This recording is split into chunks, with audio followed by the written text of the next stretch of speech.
do you say to that single pregnant woman who might have AIDS, no income, and she needs Daraprim in order to survive? What do you say to her when she has to make that choice? What do you say to her? On the advice of counsel, I invoke my Fifth Amendment privilege against self-incrimination and respectfully decline to answer your question. Do you think you've done anything wrong? On the advice of counsel, I invoke my Fifth Amendment privilege against self-incrimination and respectfully decline to answer your question. You do know that not every disclosure can be subject to the Fifth Amendment assertion. Only those that are that you reasonably believe could be used in a criminal prosecution or could lead to other evidence. I intend to use the advice of my counsel, not yours. This is a great opportunity if you want to educate the members of Congress about drug pricing or what you called the fictitious case against you, or we can even talk about the purchase of is it Wu-Tang Clan? Is that the name of the album? Name of the group?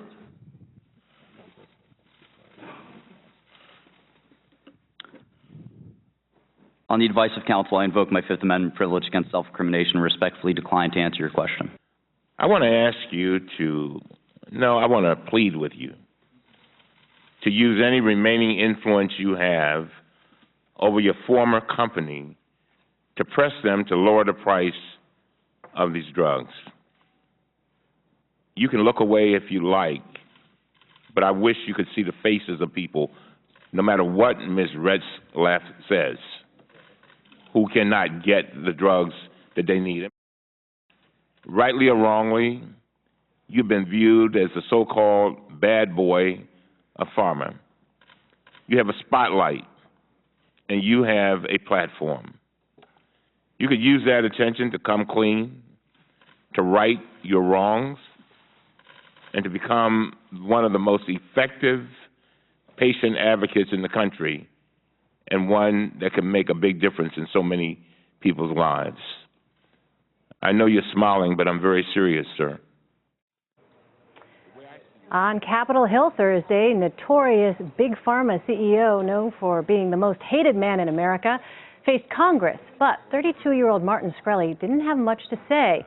Lawmakers grilled Shkreli after he refused to answer their questions because of an unrelated federal indictment. The hearing focused on his decision to hike the price of a life-saving drug from about $13 to $750. CBS News contributor and editor for TheNewYorker.com, Nick Thompson, is with us throughout the night. So, Nick, let me ask you, what did you think of that? It was appalling. I mean, he was so unlikable. It was incredible. His smirk. I mean, he's being asked about really important questions, sick patients, prices, things that he could probably talk about not dealing with his indictment. He didn't say anything, and he just looked terrible and like the biggest jerk in the world. I know, the guy's not doing 32 years old. People, I think, don't realize, like, this is a really young guy. But I loved, so this piece that you have in The New Yorker today, it's a satire piece by Andy Borowitz. The headline is great. Shkreli miraculously makes nation side with Congress. And then from inside here, the piece, it says, according to polls taken after his appearance before the despised legislative body, Shkreli's smug, smirking, and utterly douchey performance had the effect of temporarily transforming members of Congress into marginally sympathetic figures. Yeah, he is not a sympathetic figure at all. He's not a sympathetic figure at all. And in fact, one of the things when I was watching it on a more serious note, there was a very interesting moment where Trent Gowdy said, "Hey, am I pronouncing your name right, Shkreli?" And Shkreli says, "Yes." And Gowdy says, "Busted. You can answer questions." Trey Gowdy got him on that. Right? So Trey Gowdy had a very good moment and actually made me think, okay, actually, you really do side with Congress during this moment. Right. So, you know, it's so interesting that he was taking the fifth there. He just answered the question about his name, but basically sat there and smiled. But later in the day, he decided to take some questions, and he hosted this live web chat on a site called Blab to talk with the public.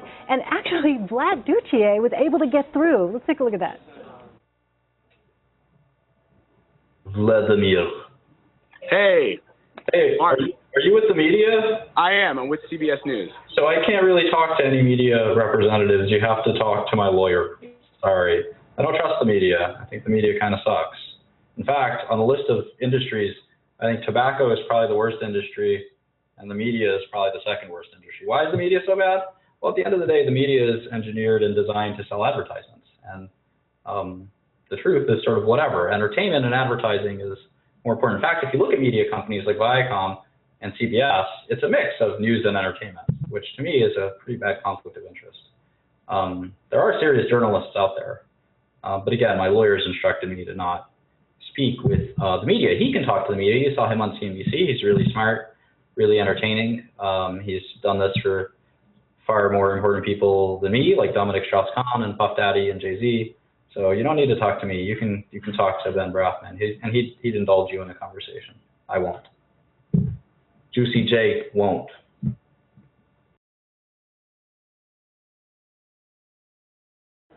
Okay, so Vlad tried to get through, and of course, I have to reinforce the fact that he's talking to a journalist for CBS News, the home of 60 Minutes, a place with revered storytelling journalistic principles.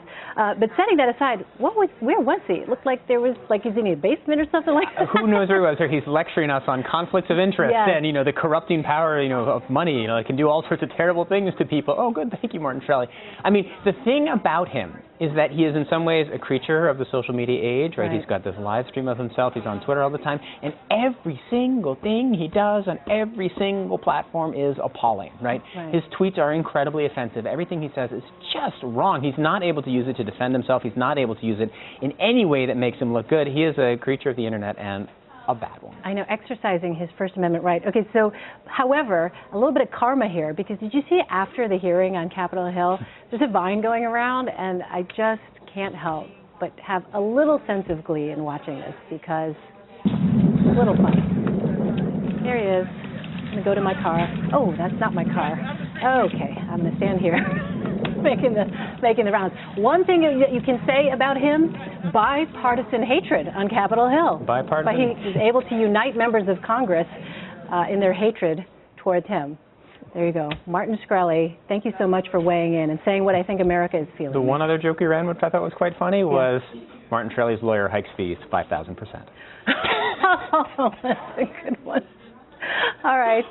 Okay, yeah, there's the tweet from him. Hard to accept that these imbeciles represent the people in our government. Okay. And there you have it, your Martin Shkreli update for the day. Thank you, Nick. Thank you, Elaine.